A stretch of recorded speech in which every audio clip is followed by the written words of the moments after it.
All right, let's look at 2 Samuel chapter 8 briefly here.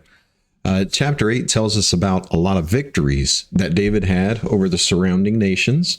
And after he defeated them, he would require many of them to pay taxes or tribute to Israel.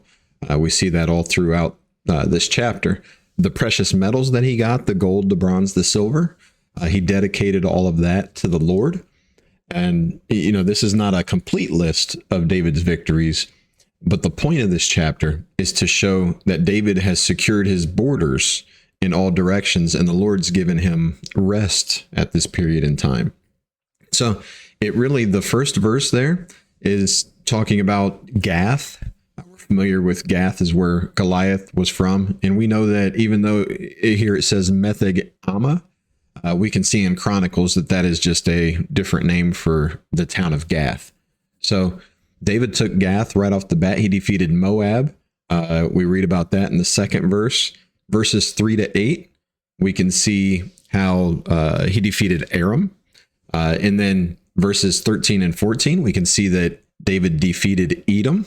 If we remember where all of these different cultures came from, we understand why it was designed and designated that is what the Lord wanted him to do.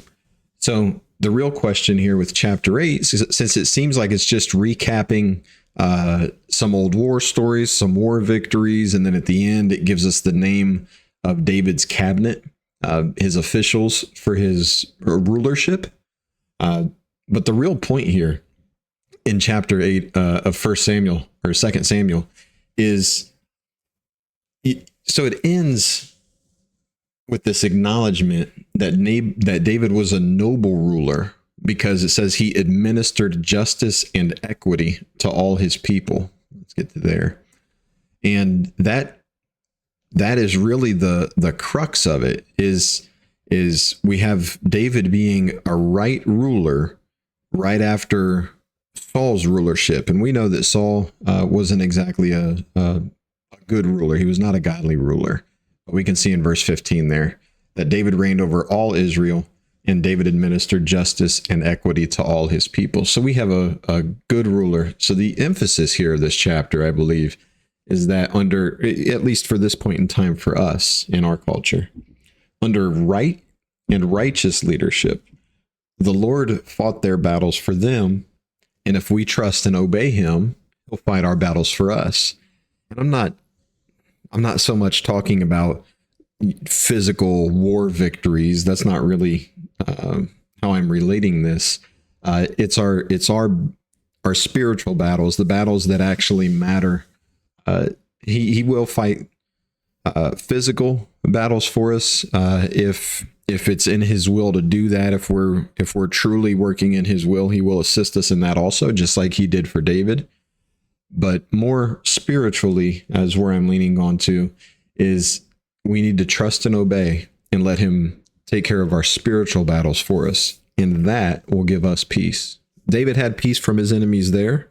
And then, after David became old and slept with his fathers, he got a different kind of peace, right? And that's the kind of peace that we're promised from Jesus and what he said while he was still here. Well, let's look at John chapter 14, verse 27. Jesus talking before he leaves, and he says, "Peace I leave with you. My peace I give to you.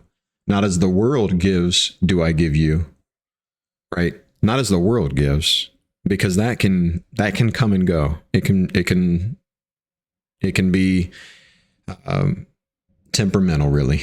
We might have peace now, today, tomorrow is a whole different tumult.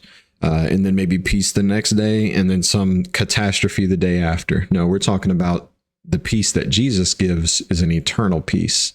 And that's what he's talking about here. So let us all rest in that. I hope somebody's blessed today.